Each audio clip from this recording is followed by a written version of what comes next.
Bom sábado a todos. É um prazer estar aqui. Estou muito feliz. Gosto muito de poder compartilhar com os irmãos as coisas que a gente estuda, né? E aí, quando o pastor me pediu para colocar escolher uma data, né, na escala, eu fiquei bem feliz. Eu tinha falado com ele já que às vezes eu vou para vários lugares e eu não tenho tempo de estar aqui na igreja para falar com vocês também, né? Então eu fico bastante feliz de estar aqui nessa manhã de sábado. Mando também um bom sábado para as pessoas que estão nos assistindo pelo YouTube, que vocês se sintam muito bem aqui. Deixa aí nos comentários suas impressões, de repente você tem alguma dúvida também, isso é muito importante.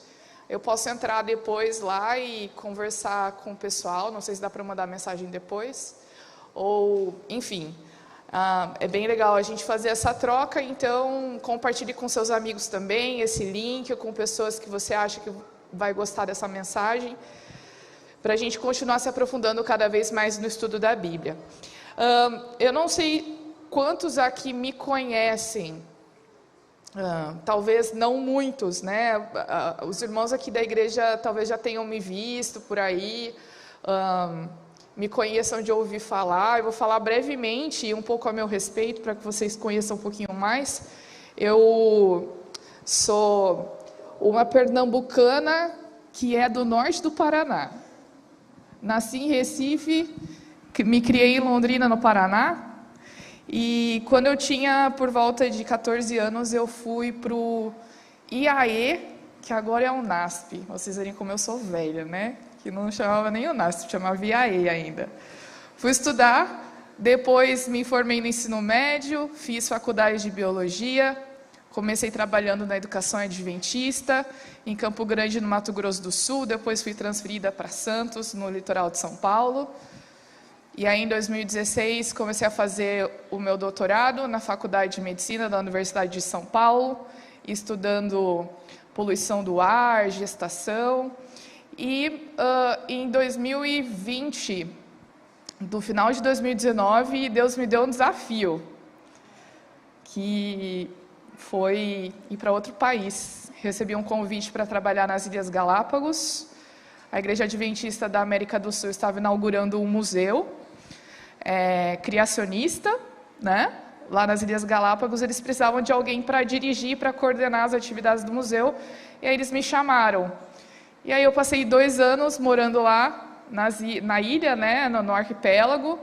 Foi um período difícil por causa da pandemia, foi bem no ano que começou a pandemia que eu fui para lá, o museu foi inaugurado, a gente teve que se reinventar, e aí em 2021, no final de 2021, eu voltei, e acabamos vindo aqui para Santa Catarina. Desde então, Deus tem me dado a oportunidade de poder falar sobre fé e ciência, sobre ciência e religião. Como que é possível um cientista, que teoricamente é aquela pessoa mais objetiva possível, é aquela pessoa que teoricamente não pode ser levada pelas suas convicções pessoais, eu já adianto que isso é impossível, mas é assim que é a imagem do cientista, né? Como é possível um cientista também ter as suas convicções e a sua fé? E é um assunto que não é fácil, mas é muito gostoso de estudar. Muitas vezes, quando as pessoas vêm assim, nossa, vai ter um evento de criacionismo. Ano passado a gente fez aqui na igreja, né, uma tarde com alguns temas. Eu, o pastor Paulo, o Vinícius, meu marido, a gente falou de alguns temas aqui também. Esse ano a gente vai ter um evento muito legal em outubro, junto com a Associação Norte Catarinense, a gente vai promover um simpósio, a gente vai trazer pessoas muito legais, Dr. Naor vai vir aqui de novo, o Tiago, um amigo meu, doutor em cosmologia, vai vir lá do Maranhão falar sobre o universo para nós. Vai ser um evento muito bom.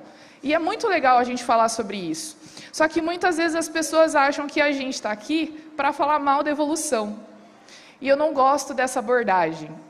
Eu acho que a gente perde um tempo precioso quando a gente faz algo só criticando outra coisa. por que não buscar evidências daquilo que eu acredito? Por que não buscar evidências de um Criador, ao invés de só criticar o outro lado? Então eu prefiro sempre mostrar e trabalhar nas evidências da criação. É lógico que nós temos espaço e nós temos abertura para eventualmente a gente falar, olha, esses pontos e esse e aquele ponto é complicado da gente acreditar, não faz muito sentido. Então faz muito sentido, por outro lado, crer num Criador, né? Então, essa é a minha proposta de hoje, mas como nós estamos aí num sábado de manhã, eu acho muito importante a gente ter uma mensagem mais centrada na Bíblia, do que efetivamente na ciência. Isso a gente pode fazer num outro momento. Então, eu queria começar, vamos combinar que a hora que eu fazer assim, você passa, pode ser? É nóis, então tá. Então, o tema é a importância da criação de Gênesis na mensagem da criação. E nós, como adventistas, nós temos uma mensagem para compartilhar, certo? Então, nós cremos que Deus deu à sua igreja uma mensagem importante. Pode passar, tá? Essa mensagem, ela é popular? Vocês acham que a mensagem, nossa mensagem como cristãos e como adventistas, ela é popular no mundo de hoje? É ou não? Vocês podem participar, tá? Eu sou professora, gosto que alunos falem durante a aula. Não é popular. Especialmente num contexto em que nós vivemos, em que a cosmovisão dominante, a gente falou sobre isso ontem, nós começamos o nosso pequeno grupo, lá no EVS da classe dos jovens, e a gente falou sobre cosmovisão. E a gente sabe que a cosmovisão, o paradigma dominante, prega tudo que nós, contrário a tudo que nós pregamos. Essa mensagem, ela não parece não ter nenhum tipo de popularidade na nossa sociedade, mas nós, como adventistas do sétimo dia, que eu estou falando aqui para nós que somos adventistas, não cristãos de uma forma geral, nós temos nas nossas crenças fundamentais, pode passar para o próximo, nas nossas crenças fundamentais, pelo menos três delas, que estão relacionados com a criação de fato.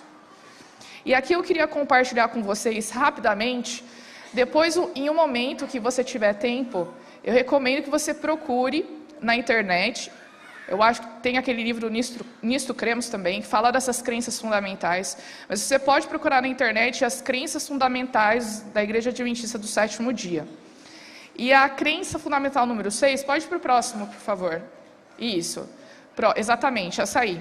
Fala a respeito da criação.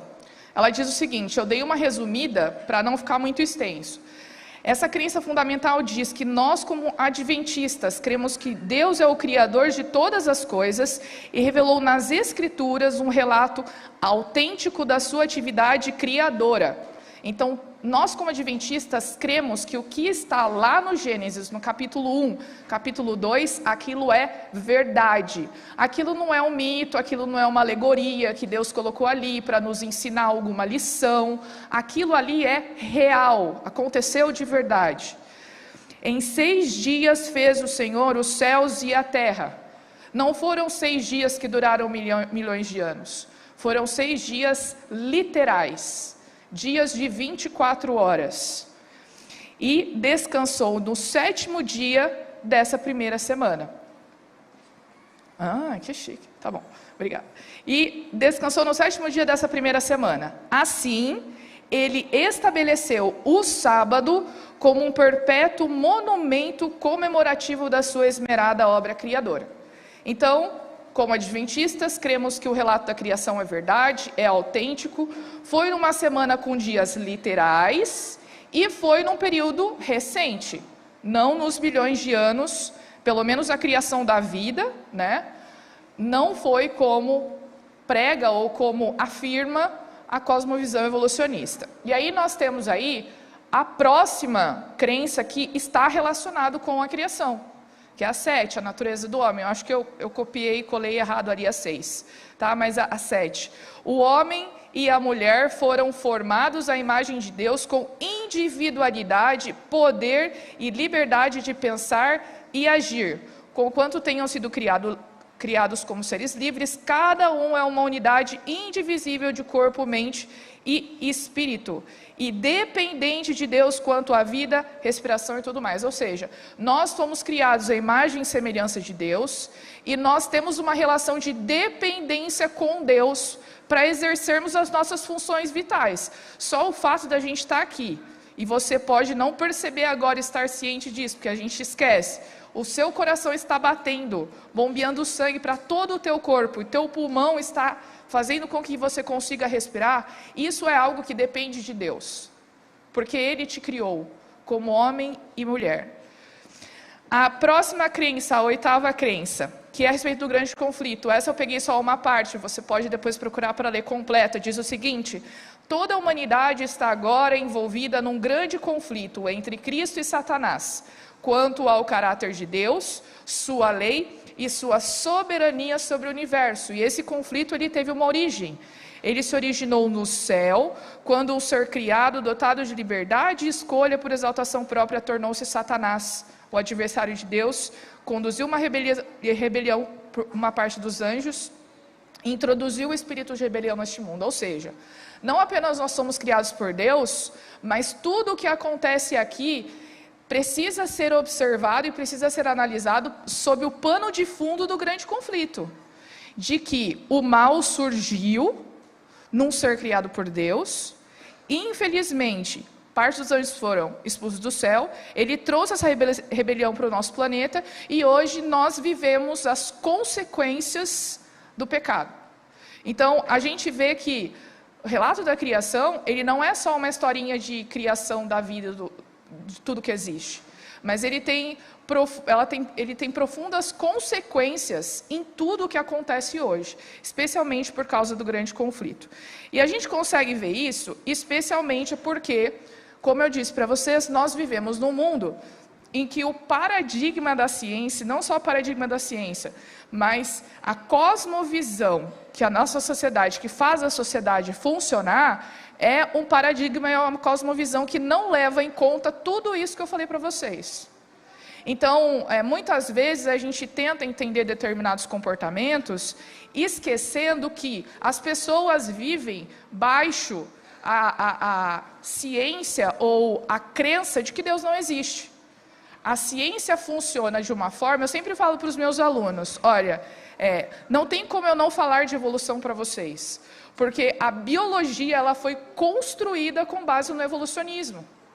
Então, a minha função como professor, ou a minha função como bióloga, que acredita na criação, é estudar essa ciência que foi construída com base na evolução e tentar buscar as evidências de que a gente foi criado. Então, a gente precisa reinterpretar a evidência. É lógico que a gente não pode jogar fora todo o conhecimento que foi construído, mas a gente precisa sempre ter em mente de que esse é o pano de fundo, né?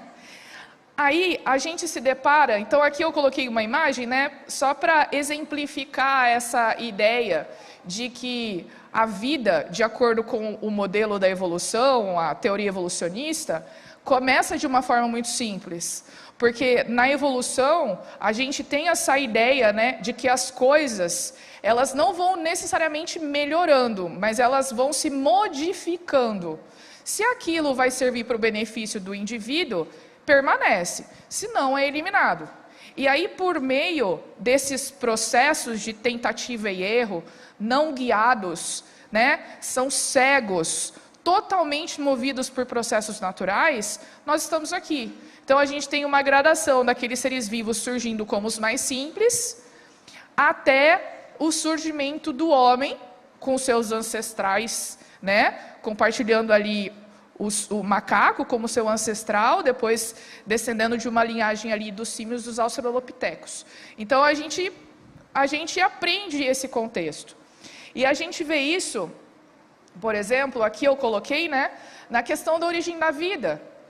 Nós cremos que fomos criados por Deus lá no 6º dia da criação. Só que a teoria da evolução afirma, na verdade, Deus criou a vida no 3º dia, quando Ele criou as plantas, né? Ele cria as plantas e as plantas são seres vivos. Então, a teoria da evolução afirma que a vida, ela é resultado de processos químicos, de reações químicas. Então, quando alguém, às vezes até acontece isso, algum biólogo vai falar de origem da vida e eles falam assim, não, peraí, origem da vida é assunto para químico. Porque, de acordo com essa ideia, a vida teria surgido por processos, por reações químicas, que não teriam tido a intervenção de ninguém, e aí essas moléculas foram se organizando, foram formando as primeiras células, e aí depois estamos aqui hoje. Outra questão também, como eu falei para vocês, é a questão da origem do homem, né? De acordo com a Bíblia, o homem, Deus criou o homem pessoalmente, não apenas falando, mas ele teve uma participação ativa, manual no processo, né? Ele moldou o homem, ele formou o homem. Só que, por um outro lado, a gente tem hoje a ideia, e se quem aqui, por exemplo, é da área da psicologia, ou já teve alguma vez a disciplina na faculdade de neurociência ou psicologia, com certeza o professor, ele falou a respeito da origem do homem com base na ancestralidade comum. Então, por meio dessa cosmovisão, a gente consegue explicar diversos comportamentos, porque na época das cavernas, eles tinham determinado comportamento, comiam determinadas coisas, e hoje a gente pega resquícios disso. Só que, por um outro lado, quando a gente olha para a Bíblia, a gente vê que nós somos criados à imagem e semelhança de Deus, né? Então, tudo que nós somos hoje não é resultado de 2,5 milhões de evolução, mas é fruto de um planejamento inteligente, que Deus colocou aquelas informações ali, e se acontecessem mudanças, a gente teria carga genética ou informação genética suficiente para nos adaptarmos às mudanças, né? A cor de pele diferente, talvez processos fisiológicos diferentes, enfim, essas adaptações necessárias para a gente poder sobreviver, né? Então, a criação do ser humano é resultado de um ato especial. Nós somos a coroa da criação. Sabe quando você vai fazer um bolo e tem alguma coisa que está faltando, e aí você precisa colocar aquele detalhezinho para o bolo ficar mais gostoso? Foi assim que Deus fez conosco. Estava faltando a gente. Não era completo sem o homem na criação. E nós fomos a coroa da criação, para completar a criação. Mas, como eu disse para vocês, essa mensagem ela não é muito popular e é muito difícil nós sermos arautos de uma mensagem que não é popular. Porque a gente pode ser objeto de preconceito, especialmente na academia. E para você que talvez não conheça muito bem o ambiente da academia, para um pesquisador, para aquele professor que está na universidade, ter a sua imagem ilibada ou a tua carreira ali respeitada, você precisa seguir o paradigma. E hoje, infelizmente, existem muitas pessoas que estão na academia, que são cristãs, que são criacionistas, mas infelizmente não podem falar que são. E eu conheço pessoalmente a história de um amigo, que está fazendo um doutorado, e ele trabalha muito com fósseis, mas ele está fazendo um doutorado na área da educação, que ele teve que parar de se relacionar com criacionismo, de fazer palestras no criacionismo, de divulgar o criacionismo, porque se ele continuasse fazendo isso, ele não seria aceito na universidade. Ele não seria aceito nem pelo orientador dele.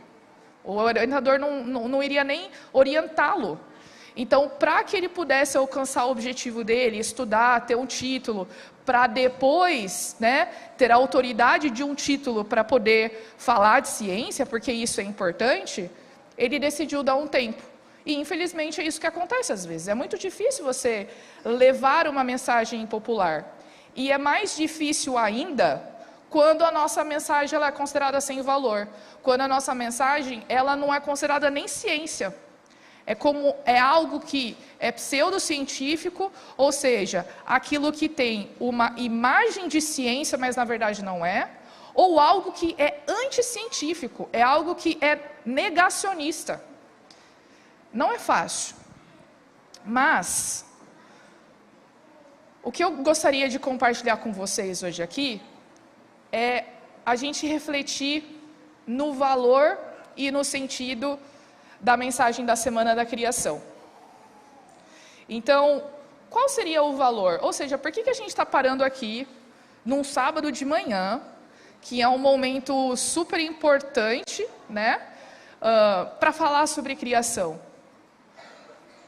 Porque por meio do relato da criação, a gente consegue conhecer melhor o nosso Criador. Por meio do relato da criação, a gente consegue conhecer um pouco mais o amor que Ele tem por nós. A gente, quando estuda a Semana da Criação e toma um tempo para falar sobre isso, a gente não fala só porque isso é verdade, porque como nós vimos isso é verdade, não porque é bíblico, porque isso está na Bíblia, mas porque essa verdade ela é transformadora. A mensagem da criação transforma vidas. E como eu falei para vocês, conhecendo o relato da criação, a gente conhece melhor o nosso Deus. E por isso eu queria refletir com vocês uma história que está no livro de Lucas, no capítulo 5. Para a gente ver um episódio aqui da vida de Jesus e como que a gente pode tirar lições importantes. Porque por meio de Jesus a gente consegue conhecer melhor o nosso Criador, o nosso Deus. E nesse momento aqui, essa história, ela é muito interessante. Muito interessante. Porque pode parecer meio corriqueira a gente estar fazendo ano bíblico e passa por essa história, né? Mas a gente consegue extrair lições bem importantes. E aí eu vou começar aqui lendo primeiro os versos de 1 a 4, tá? Eu estou aqui com a versão transformadora, nova versão transformadora, e ela diz o seguinte: Estando Jesus à beira do lago de Genezaré, grandes multidões se apertavam em volta dele para ouvir da palavra de Deus. Ele notou que junto à praia havia 2 barcos vazios, deixados por pescadores que lavavam suas sedes. Entrou num dos barcos e pediu a Simão, seu dono, que o afastasse um pouco da praia. Então, sentou-se no barco e dali ensinou as multidões. Quando terminou de falar, disse a Simão: Agora vá para onde é mais fundo e lance as redes para pescar. Então a gente encontra aqui uma imagem de Jesus indo para um barco vazio, pregando para a multidão. Provavelmente esse barco estava vazio porque ninguém estava trabalhando naquele momento, né? Então ele estava ali parado, Jesus entrou. O barco poderia ser de Pedro, já que ele pediu para Pedro levar o barco ali para pescar. Mas a gente vê Jesus pegando como se fosse um sentido contrário, né? Porque Pedro voltou, colocou o barco ali, só que Jesus fala o quê? Jesus fala para ele voltar para a água. Ele não fala só para voltar para a água, ele fala para ir para as partes que estão mais no fundo, para eles irem cada vez mais longe e jogarem a rede novamente. O que acontece? Muitas vezes, no estudo da Bíblia, a gente acaba ficando um pouco frustrado, porque a gente faz uma tentativa e a gente volta com o barco vazio. A gente se esforça, a gente tenta entender uma passagem que está ali, e quando a gente fala da mensagem da criação ainda mais, pode ser que tenha alguém aqui que não acredite nessa parte da Bíblia, né? Existem muitos adventistas que têm dificuldade em aceitar a questão da criação, a questão da inspiração, determinados lugares da Bíblia, passagens. Como um Deus tão amoroso poderia fazer isso? Mas muitas vezes a gente se dedica, a gente estuda e a gente encontra muitas dificuldades. Só que aqui na história, a gente tem um barco vazio, só que nós temos uma diferença, porque a gente tem a chegada de Jesus na história. O que tornou aquele milagre que a gente vai ver mais para frente possível? A presença de Jesus. Então, nesse momento, nós temos Jesus na história, e a gente vê que Jesus, ele é muito próximo, ele está do nosso lado. Quando a gente olha para a semana da criação, a gente vê também um Deus intencional. Quando a gente olha para esse relato e a gente lê a sequência dos acontecimentos, a gente vê ordem, a gente vê um sistema, a gente vê uma coerência. Tudo isso faz parte da ação criadora de Deus. Ele preparou aquela cena. Jesus, ele foi intencionalmente para o barco, ele já sabia o que ele ia fazer, e logo depois ele pede para Pedro voltar para o mar. Ele age ativamente na nossa história. O nosso Deus, ele é um Deus que é histórico, e ele é um Deus que é pessoal, que ele está conosco. E ele tem a sua intencionalidade. E se nós permitirmos, ele vai agir na nossa vida. Permitirmos, ele vai agir na nossa vida. Agora a gente vai para o verso 5, que diz o seguinte: Simão respondeu: Mestre, nós trabalhamos duro a noite toda e não pegamos nada. Mas por ser o Senhor quem nos pede, eu vou lançar a rede novamente. Eles haviam trabalhado, estavam cansados, frustrados, não tinham conseguido nada, mas porque Jesus, por causa da palavra de Deus, eles decidiram fazer isso novamente. Vocês conseguem ver aqui uma imagem, um quadro da fé verdadeira? Quando Pedro ouviu a palavra de Deus, ele precisou tomar uma decisão. Eu vou obedecer o que ele falou? Eu vou fazer o que ele pede para mim? Da mesma forma, quando a gente lê o relato da criação, que é uma criação recente, né? E esse é o principal desafio para nós. Se a ciência mostra que são tantos milhões de anos, como é que eu vou acreditar na origem da vida com alguns milhares de anos? Mas o que acontece é que muitas vezes a gente tenta racionalizar as coisas que Deus faz, mas a gente se esquece que a nossa compreensão é limitada. A gente não pode tentar colocar explicações naturais ou leis da biologia, da química, da física, para tentar explicar, por exemplo, como é que tudo aconteceu nessa história que a gente está vendo. Ou como é que o mundo foi criado. Porque a gente não consegue alcançar e entender as coisas que Deus faz. Mas acima de tudo, por mais que a gente tenha uma compreensão limitada, ainda assim Deus nos dá capacidade para termos vislumbres, para nós podermos entender e estudar as coisas que Ele fez. Às vezes a gente luta para tentar entender, mas ainda assim, quando nós aceitamos a palavra de Deus, nós exercemos a nossa fé. Essa escolha de decidir aceitar apenas a palavra de Deus não significa que eu estou negando o meu intelecto, não significa que eu vou negar tudo aquilo que eu acredito, ou aquilo que eu sei, ou a minha capacidade de poder buscar e encontrar as respostas. Não é renunciar ao impulso que Deus nos deu de aprender, crescer, buscar. Deus nos deu essa capacidade. Eu sempre gosto de falar, muitas vezes a gente pensa, eu não vou conseguir entender, né? É muito difícil, mas Deus nos deu a capacidade de buscar. Assim como Simão estava na presença de Jesus, né? Pedro estava ali, quando Jesus pediu para ele ir, Pedro falou assim: mas Senhor, a gente trabalhou a noite inteira, por que a gente vai voltar agora? Você tem a oportunidade também de chegar para Deus e falar assim: Senhor, eu preciso entender, eu não estou conseguindo entender essa situação, eu estou tentando ler esse texto da Bíblia e me falta, talvez vontade, talvez fé, para poder racionalizar tudo isso. Assim como Simão fez, a gente também tem essa oportunidade de expor ao nosso caso. A gente vai até o limite, a gente inclusive chega a pensar, será que isso é verdade? Será que eu não deveria procurar outra coisa? Nós trabalhamos duro, noite, desafio, e muitas vezes a gente não consegue nada. E ainda assim, porque Ele disse, pela sua palavra, nós precisamos estar prontos para confiar e para segui-lo. A palavra de Deus é o fundamento da nossa escolha, e não a nossa escolha é o fundamento da palavra de Deus. Consegue entender a diferença? Eu não vou ler a Bíblia e tentar adequá-la àquilo que eu quero, ou às minhas necessidades. É o raciocínio contrário.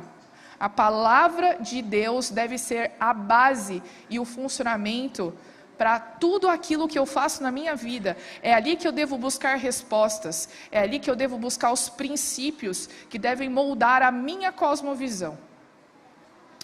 Vamos aqui para o verso 6 e para o verso 7. Verso 6. Dessa vez, eles saíram, né? Foram longe, foram para o fundo. E aí no verso 6. Dessa vez, as redes ficaram tão cheias de peixes que começaram a se rasgar. Me perdi. Começaram a se rasgar. Então, pediram ajuda aos outros companheiros do outro barco. E logo os 2 barcos, eles estavam tão cheios que quase afundaram. Eu acho muito engraçado, né? Porque Deus, Ele sempre surpreende a gente. A gente sempre tem essa missão, essa coisa de pedir as coisas para Deus e ser muito limitado. Não, mas Senhor, eu só preciso disso, né? Podia ser desse jeito. Olha, se eu tivesse só disso aqui, estava excelente.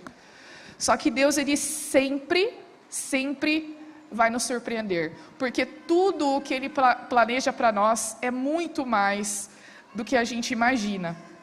Não existe uma experiência real e transformadora a menos que nós tenhamos encontrado o poder de Deus. O poder de Deus é o componente milagroso dessa pesca que ancora a experiência de Pedro e os amigos dele. Nada do que eles conheciam chegou tão perto de algo como isso. Já aconteceu na sua vida um momento em que você fez uma oração e Deus te respondeu de uma forma que você jamais imaginaria que isso poderia acontecer na tua vida? Comigo já aconteceu. E eu fiquei tão feliz de ter confiado em Deus, porque foi a melhor escolha que eu poderia ter feito. Confiar, pedir em oração e ter a resposta. Pode ter demorado, ou pode ter sido na hora, ou não ter demorado tanto assim, mas Deus, Ele sempre nos surpreende.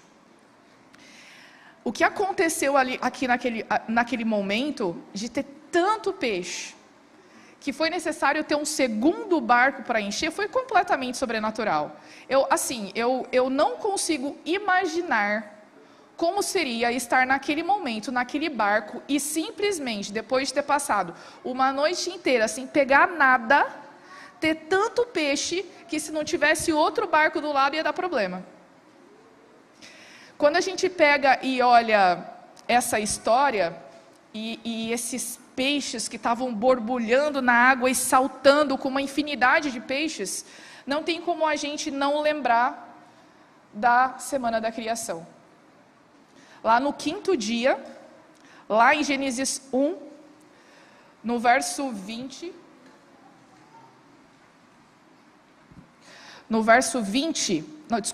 capítulo 1, verso 20 e 22.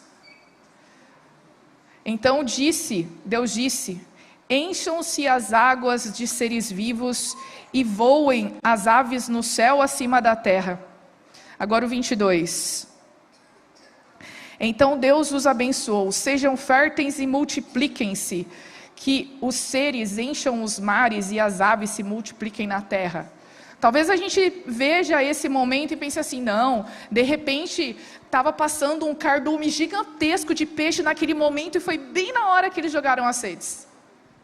Ou talvez estava vindo uma corrente de água assim e foi bem na hora e tinha aquele monte de peixe.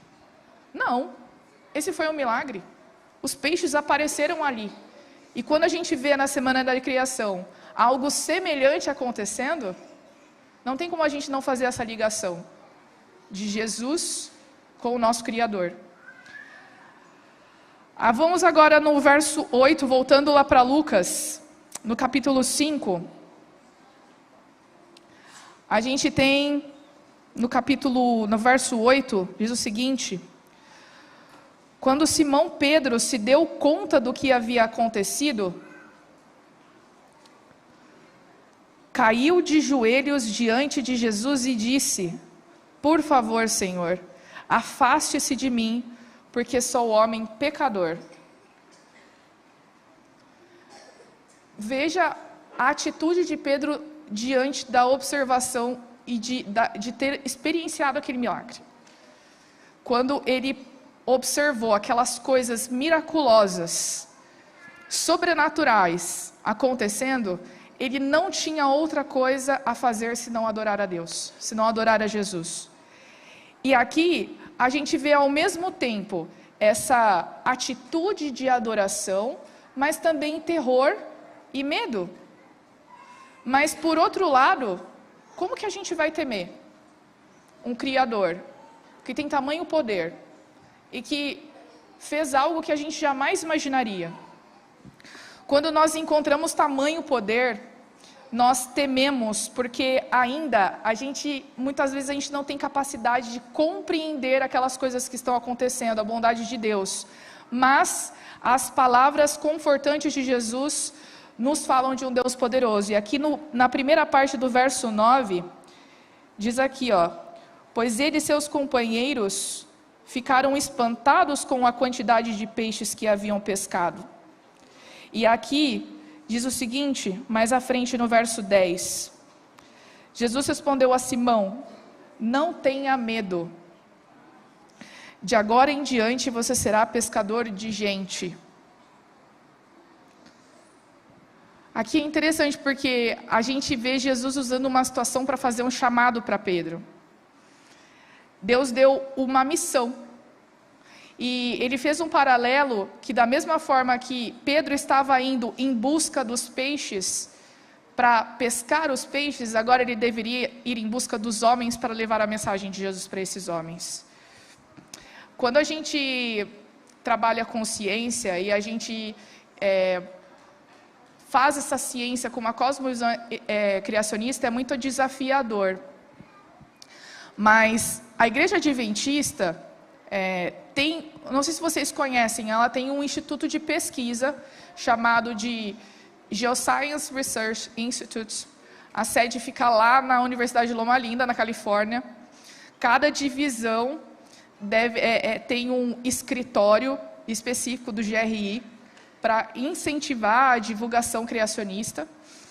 E a gente vê a importância dessa mensagem, porque quem financia essas pesquisas é a igreja, é a Associação Geral, que transfere recursos para que a gente possa fazer esse tipo de pesquisa com o viés, com o background da cosmovisão criacionista. Essa missão que Deus deu a Pedro para ir pescar gente e levar a mensagem para as pessoas, é a mesma missão que Ele dá para nós hoje. Quando...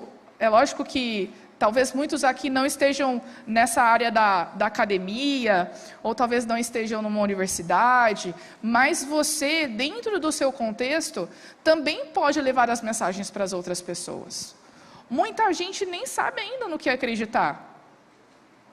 Então, quando a gente vê a nossa igreja como instituição apoiando a investigação científica da mais alta qualidade, com publicações em artigos, com revistas relevantes, com assuntos que podem confirmar a nossa cosmovisão, isso é extremamente importante, porque mostra o valor e a importância dessa mensagem.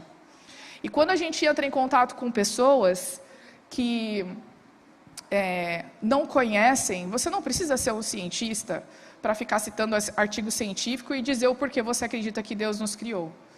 Mas o pouquinho que você tem já vai ser importante para despertar naquele seu amigo a curiosidade de ir atrás, de buscar, de tentar entender. E aí, de repente, ele pode, no WhatsApp, te mandar mensagens e começar a perguntar para você um pouco mais sobre aquilo. E aí pode ser que você não tenha todas as respostas, mas pelo menos você sabe onde pesquisar. Cara, você sabia que existe um instituto de pesquisa que faz pesquisa e que os pesquisadores são criacionistas? Que eles não são evolucionistas? E que eles são muito bons, inclusive. Então, isso é muito interessante para nós. Isso mostra o quanto essa mensagem tem um valor não só aqui dentro na igreja, mas por meio da ciência a gente consegue atingir pessoas. Existem pessoas que nada que está ali na Bíblia vai convencer, ou que vai tocar o coração dela. Porque são muito racionais e são muito baseadas em evidências da ciência. Quando a gente apresenta evidências inegáveis de que não tem como ser milhões de anos ou que não tem como serem processos naturais, aquilo pelo menos vai colocar uma duvidazinha. Então, trabalhar com ciência é importante também para a gente atingir outras pessoas que falam essa linguagem e que não necessariamente acreditam em tudo que está na Bíblia, né? Aqui, vamos terminar aí no verso 11, que diz o seguinte,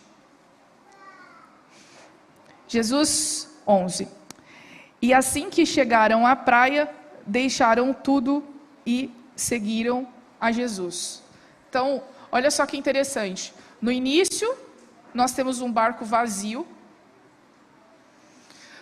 Jesus entra nesse barco, Jesus entra na história, e ele conduz a história para mostrar para Pedro que Pedro era necessário.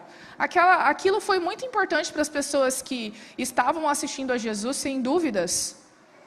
Mas eu não posso afirmar isso com base no que está na Bíblia. Mas talvez Jesus tenha usado aquilo para chamar e para convencer a Pedro de que ele era Deus, de que ele era poderoso, de que ele era o Criador. E que essa mensagem, ela era tão importante que Pedro tinha um papel fundamental nela. Então Pedro vai, Pedro pesca, Jesus surpreende a Pedro, que Pedro fica com medo e naquele momento se prostra para adorar. E aí depois Jesus faz um convite que é inegável.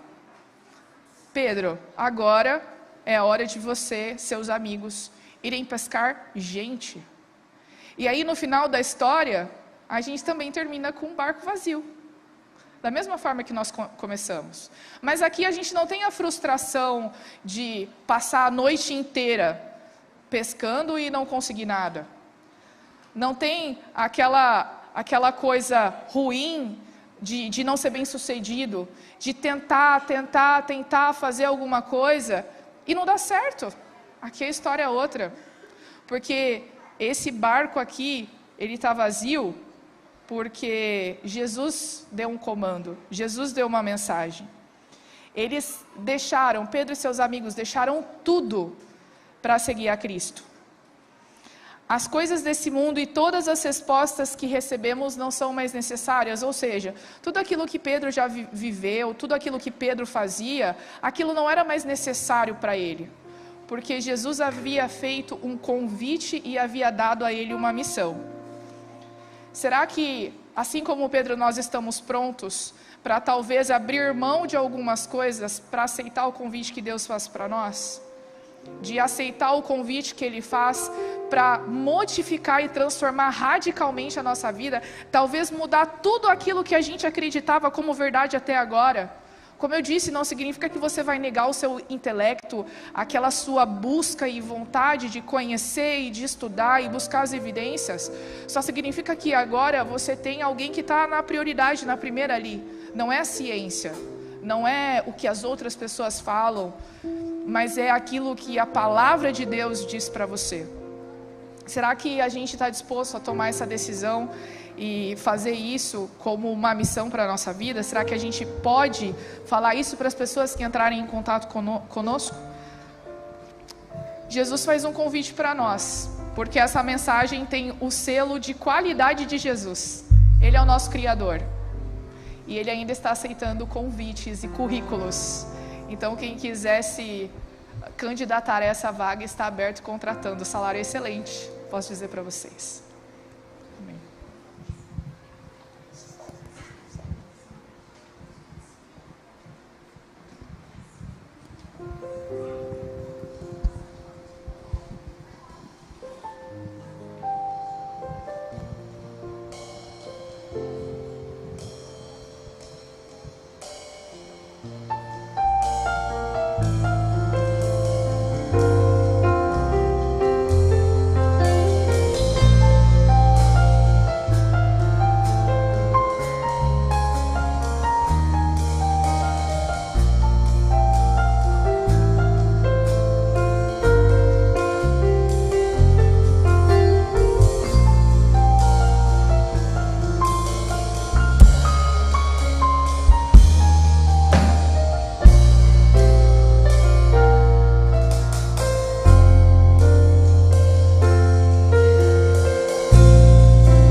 Será teu calor, viveremos juntos para sempre, na beleza do nosso amor.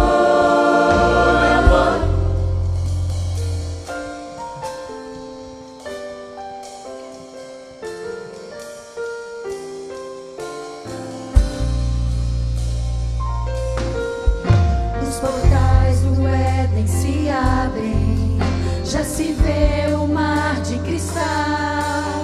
Tudo é lindo, puro e perfeito, não existe a mancha do mal.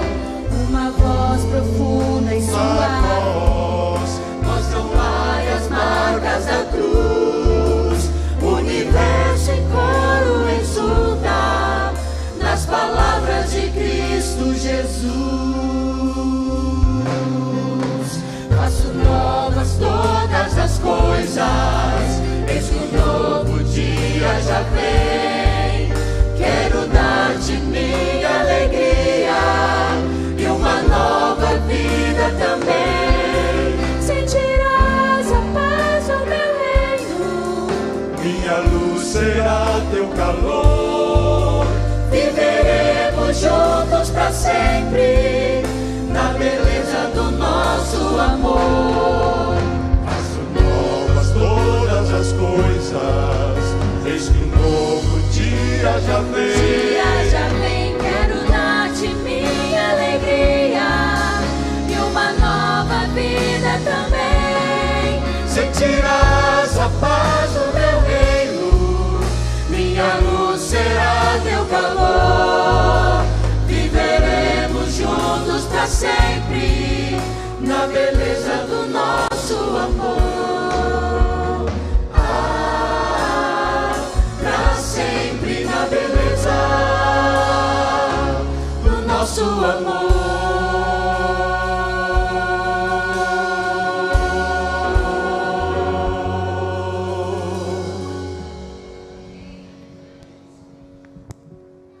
Vamos nos levantar para orar?